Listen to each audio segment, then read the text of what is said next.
Halo rekan-rekan mahasiswa, langsung aja ya. Selamat datang di pemaparan materi kita kali ini.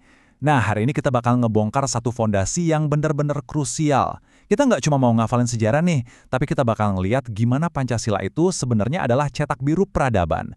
Ibaratnya ini tuh kompas moral utama buat semua pengembangan ilmu pengetahuan dan teknologi kita. Seru banget kan? Yuk, kita bedah bareng-bareng gimana nilai-nilai ini bisa meresap ke dalam setiap inovasi yang lagi kita kejar. Tapi sebelum kita melangkah lebih jauh, saya ada satu pertanyaan buat Anda semua. Kenapa sih ilmu pengetahuan dan teknologi itu butuh banget yang namanya dasar nilai? Coba deh bayangin, kemajuan sains dan teknologi melesat cepet banget kayak kilat, tapi sama sekali nggak ada pagar pembatas moralnya. Wah, itu bisa jadi bumerang yang super berbahaya buat kemanusiaan kita kan? Tanpa arah yang jelas, teknologi yang niatnya ngebantu malah bisa berbalik ngancam eksistensi kita. Nah, disitulah letak urgensi bahasan kita hari ini. Oke, biar pembicaraan kita lebih terarah, ini dia peta jalan kita hari ini. Kita bakal mulai dari konsep cetak biru ilmu pengetahuan, lanjut ngejabarin nilai ketuhanan sampai ke keadilan, dan nanti di akhir pasti ada kesimpulan sekaligus instruksi tugas buat Anda kerjakan. Masuk ke bagian pertama nih, cetak biru ilmu pengetahuan. Gimana sih Pancasila ngambil peran sebagai dasar nilai kita? Kalau kita ngomongin strategi besar negara, bayangin aja pusat pemerintahan kita. Poin pentingnya di sini adalah grand strategi pengembangan iptek di negeri ini itu wajib, hukumnya mutlak, untuk mengakar pada nilai-nilai inti bangsa. Ingat ya, iptek itu nggak hidup di ruang hampa. Pada akhirnya, semua penemuan itu harus mengabdi sepenuhnya buat peradaban manusia Indonesia. Lanjut ke bagian kedua, kita bakal ngebahas fondasi sila pertama dan kedua, yaitu nilai ketuhanan dan kemanusiaan. Mari kita soroti sila pertama dulu. Sila ini tuh sebenarnya ngajak kita buat nyiptain keseimbangan. Keseimbangan antara apa? Ya antara hal yang rasional dari akal pikiran kita dengan hal yang irasional alias rasa dan spiritualitas kita. Sila ini ngasih semacam teguran yang bikin kita rendah hati, ngingatin kalau manusia itu cuma skrup kecil dari alam semesta, bukan pusat segalanya. Jadi sehebat apapun sains kita, itu nggak boleh bikin kita jadi angkuh. Nah, perenungan ini nangkep banget esensi yang barusan kita bahas. Kadang kita lupa untuk sekedar nanya ke diri sendiri, udah bersyukur belum hari ini? Ini tuh ngebawa aspek spiritual yang tinggi tadi langsung membumi. Nilai-nilai ketuhanan ini secara aktif melengkapi dan menyeimbangkan pengetahuan sains kita yang murni rasional. Gampangnya gini, sains ngasih kita alatnya, tapi spiritualitas ngasih kita kebijaksanaan tentang kapan dan gimana cara pakai alat itu dengan penuh tanggung jawab. Terus gimana dengan sila kedua? Kemanusiaan yang adil dan beradab. Simbolisasi kelulusan dan kunci ini bukan cuma buat gaya-gayaan wisuda ya. Ini ngingetin kita kalau kunci sejati dari pendidikan adalah ngebalikin sains ke fungsi aslinya. Fungsinya apa? Jelas untuk kemanusiaan seutuhnya. Ilmu pengetahuan itu pantang banget dikembangin cuma buat ngelayanin kelompok elit tertentu, para pemodal besar atau status sosial atas saja. Sains itu hadir untuk ngangkat harkat dan martabat semua orang tanpa terkecuali. Masuk ke bagian ketiga nih, tentang nilai persatuan dan kerakyatan. Kita akan lihat gimana implementasi dari sila ketiga dan keempat. Untuk sila ketiga, kata kunci yang harus kita pegang erat-erat adalah integrasi. Boleh-boleh aja kok kita punya spesialisasi ilmu yang beda-beda, jurusannya macam-macam. Tapi jangan sampai perbedaan fokus ilmu itu malah bikin kita terkotak-kotak. Solidaritas antar bidang itu penting banget.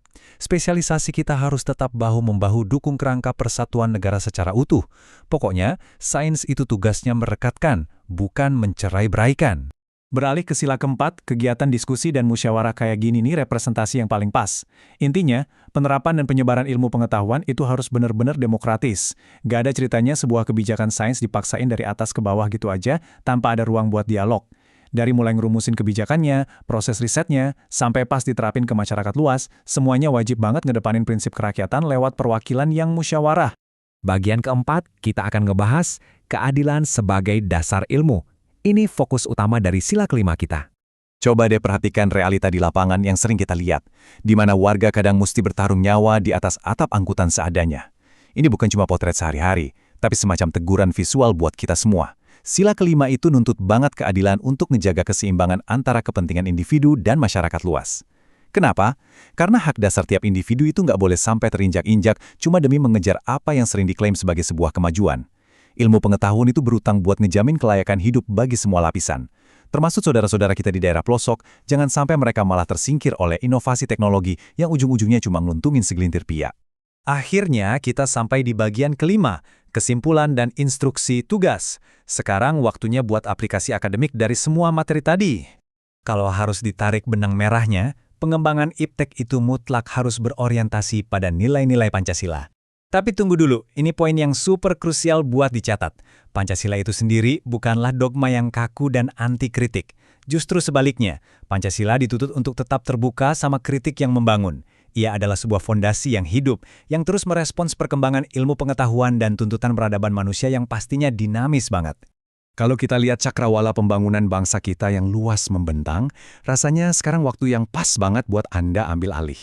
Waktunya ngebawa konsep-konsep filosofis abstrak yang udah kita obrolin panjang lebar tadi dan benar-benar diterapkan ke dalam tanggung jawab akademik Anda masing-masing. Nah, silakan siapin pena dan kertasnya, atau di pos dulu juga boleh buat nyatet. Ini instruksi tugas Anda. Pertama, diskusikan secara mendalam tema sentral kita, yaitu menguasai pengetahuan tentang Pancasila sebagai dasar nilai pengembangan ilmu yang religius, ilmu yang humanis, dan ilmu untuk pembangunan bangsa. Kedua, tugas ini sifatnya individu ya. Dan ketiga, ini nih tantangannya. Saya minta Anda nulis hasil analisisnya pakai tulisan tangan murni persis sebanyak 2 lembar saja. Nulis tangan ini bukan buat repot-repotan kok, tapi terbukti ampuh buat melatih ketajaman berpikir dan kedalaman refleksi Anda. Sebagai penutup sesi ini, saya mau ninggalin Anda dengan satu kutipan yang menurut saya ngena banget dari sumber materi kita, Pancasila dituntut terbuka dari kritik, bahkan ia merupakan kesatuan dari perkembangan ilmu yang menjadi tuntutan peradaban manusia. Kalimat ini tuh bukan sekedar penutup manis, tapi justru sebuah tantangan buat Anda semua. Jadilah ilmuwan, jadilah inovator yang berani mikir kritis, tapi tetap menjadikan Pancasila sebagai cetak biru peradaban yang terus berevolusi. Pertanyaan besar yang harus Anda bawa pulang, inovasi macam apa nih yang bakal Anda ciptakan besok yang benar-benar mengamalkan kelima fondasi ini? Selamat ngerjain tugasnya ya, tetap semangat dan antusias belajarnya, dan sampai jumpa lagi di pemaparan berikutnya.